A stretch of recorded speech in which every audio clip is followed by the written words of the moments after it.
bismillah ndongal réeroon feeñ na yegge naa leen gannaaw ma sant yàlla sant naa leen ndongal réeroon feeñ na yegge naa leen gannaaw ma sant yàlla sant naa leen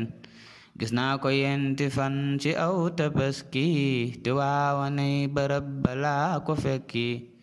alhamdulillahi bu maandu woon moom ci ndongali mu sanku yàlla moo woom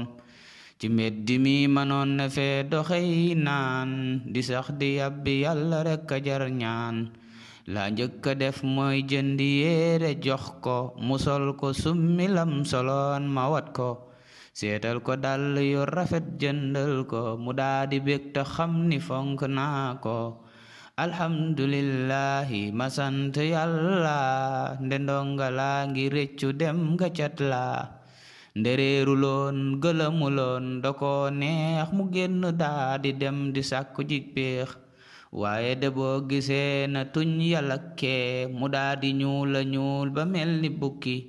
nga xam ni daara rekk a gën lu dul moom péexuk xol ak dalum xelay yëfam moom man daal dama gisul lu jar di yalwaan te xiifuloo maroo tilim andeysaan waaye de yedd naa ko wax ko ay waat gëm naa ni dootu def lu lii niroolaat yàlla na dégg laa ko jox ni ndénkaan te bàyyi laa ko aaye loolu laay ñaan amiina amiina ci barke qur'aan ci barke daam mbakke ma yéemi linsaan Sëñ Baara seen xarit ba moo di ndaanaan nëbbuma may ya sante naa ko rahmaan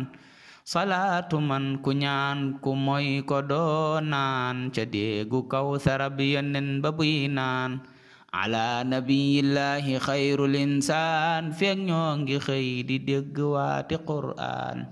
Hamadu Amin Baara bu Mariam 874 77 74